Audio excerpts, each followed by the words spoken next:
What's up, witches? This is Linda the Zen Witch here for a quick reading of the autumn equinox chart for this year of 2020.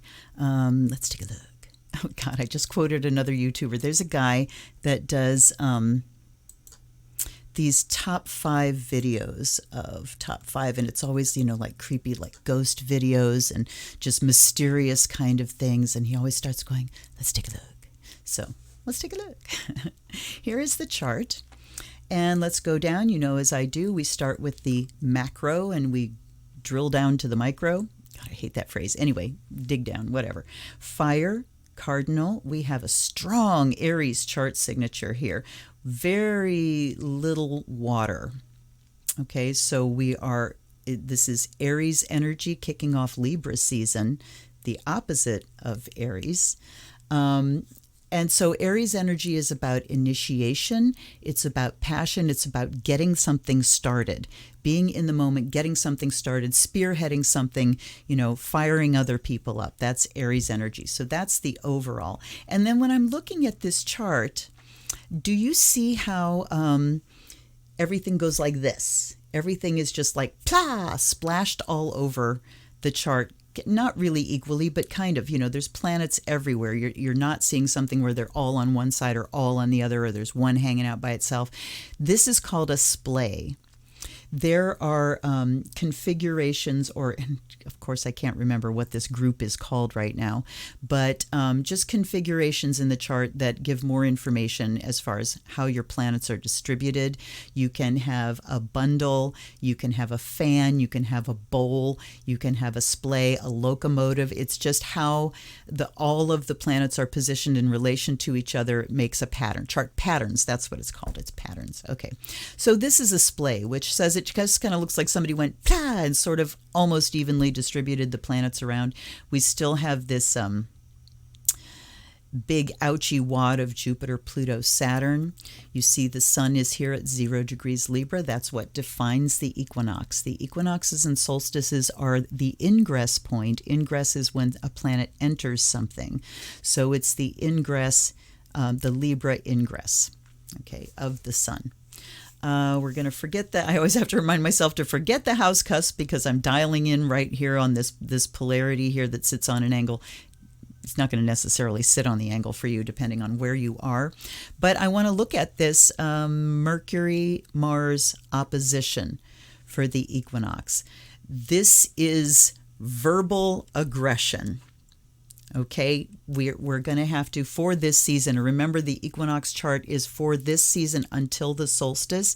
So one thing that's going to characterize here, we've got Mars in Aries, its own sign, which aids and abets this, Aries chart signature, except that Mars is retrograde. So there's something impractical about it. Mars in Aries represents anger, aggression, motivation, drive, just things that we want to do.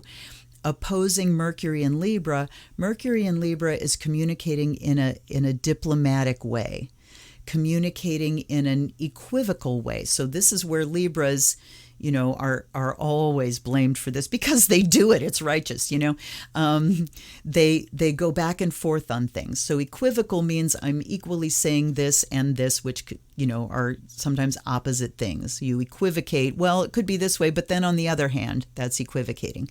So Mercury talks about equivocating, but it's opposed to this retrograde Mars. So all by itself, Mercury-Mars opposition is about really watching what comes out of your mouth, that things can come out of your mouth impulsively, aggressively, angrily. And oppositions, remember, are external. Conflict comes externally. So we really need to look at that Mercury in Libra and think about how we're saying things and say them diplomatically, because there is this pull for things to create anger. Now that Mars is retrograde opposing, people are going to get pissed off anyway. But I'm glad this is kind of coming out here because we really need to call attention to the fact that we are all very stressed. We are all, there's a lot of anger. There's a lot of hot emotion going on, and people are starting to pop off at each other. So be aware of this and just use that Mercury and Libra energy to stop, think, maybe equivocate. How can I see the other side of this that can temper what's about to come out my mouth? All right. This opposition creates a T-square with that fucking wad in Capricorn, actually with just Pluto and Saturn, and it's tight. We've got Mercury at 24, Mars at 26, Saturn at 25. Tight T-square. Tight cardinal T-square. It makes us impulsive. It makes us hair triggery. Saturn is also retrograde. Saturn, Mars squaring each other just is general unpleasantness. Okay. You've got temper, lack of temper, anger, and then you've got Saturn that wants to achieve and be the boss and be the authority over. And you put those in square to each other, and it makes us very frustrated. It just makes for general unpleasantness. And then let's throw Mercury in there from Libra that puts communication in the mix. So we can be prone to impulsively communicating in authoritarian, angry, impractical ways. Oh, damn. Okay, when you think about this culturally, look at what's going on with our government and how communication, particularly from one person, is impulsive, impractical, authoritarian, angry. And that Mercury in Libra, it's like, and then he equivocates. I didn't say that. I never said that. Well, yeah, though, whatever is going to make him look good in the moment, he will completely contradict himself and equivocate in order to look good with the person that he's talking to right then. And then he gets in front of his gang and the stuff starts spewing. So, wow, is that pretty accurate? Yeah. And then let's put Pluto in there, which is, again, seriously authoritarian. Now that Pluto is only squaring the Mercury, we can't include that in the T-square because it's 4 degrees separate from Mars. And when we're looking at transit charts, we only give a 2-degree orb at any time. I mean, if something was really strong, I would think about, flexing that a little bit.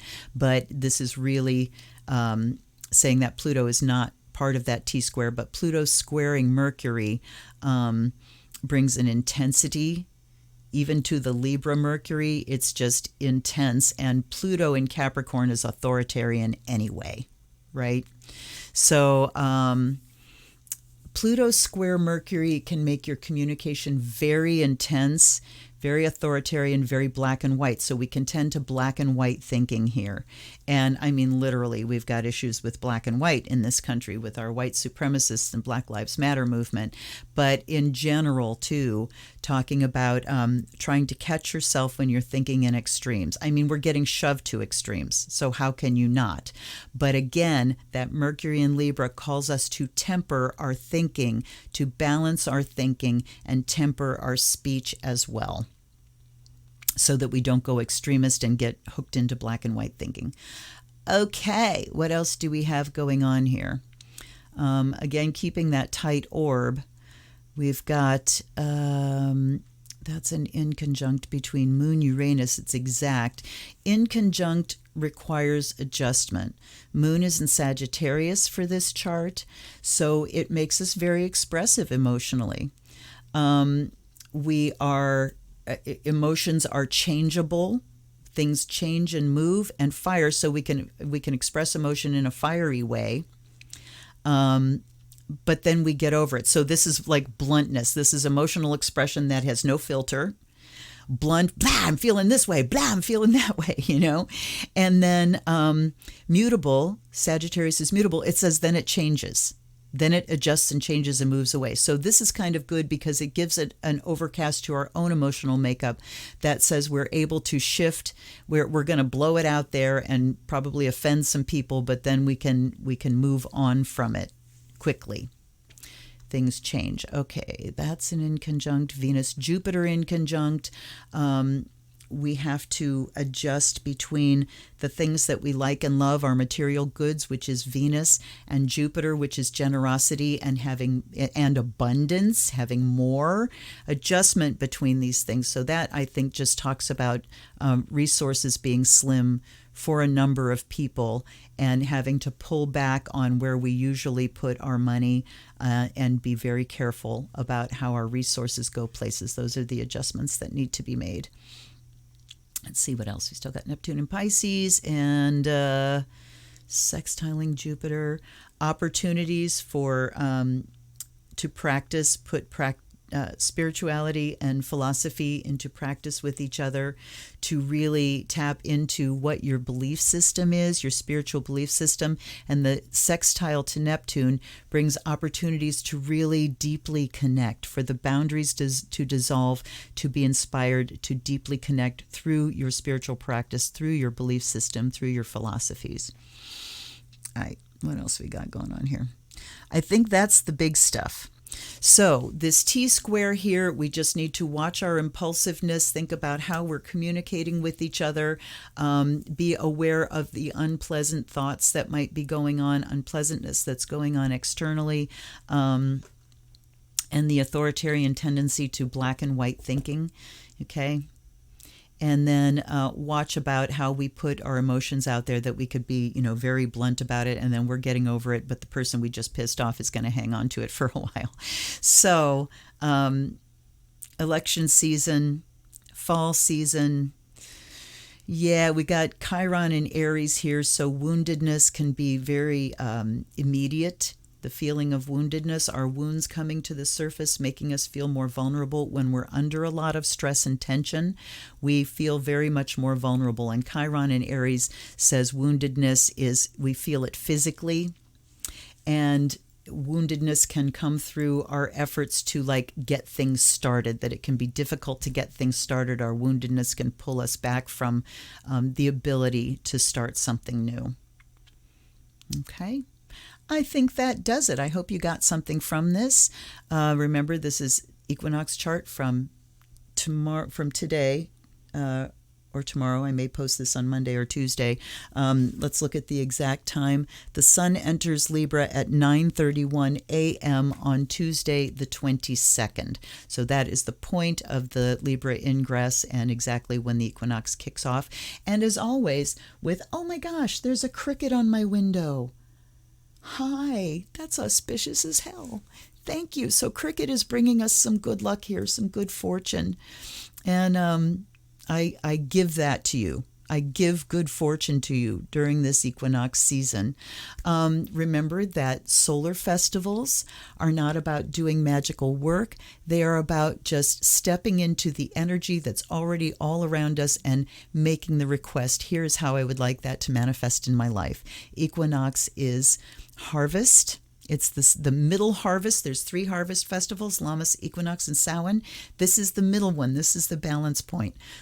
So we equally still have things in the field, and we've harvested a lot. Look at how you would like to bring balance into your life and make that request. Look at where things are out of whack and how you can bring it back into balance. The energy around us is equal life and death, the glory of the color that is coming from the leaves. So decide how you want to bring balance into your life. Make that request on this equinox. And I give you many, many equinox blessings. I pray for balance for you, for our world, for our government, and the world and all its creatures. I hope that was useful for you. I really appreciate you being here every single day when I do an unboxing. And how'd that happen? And every Wednesday when I do a, live stream readings Wednesday night. I hope you're here for those. I love, love, love that you are here for me. And I know that you're checking in and listening, and that means so very much to me. I give you many, many blessings, and I'll see you again tomorrow. Stay safe, wear your mask, BLM, and vote. This is Luna the Zen Witch. Blessed be.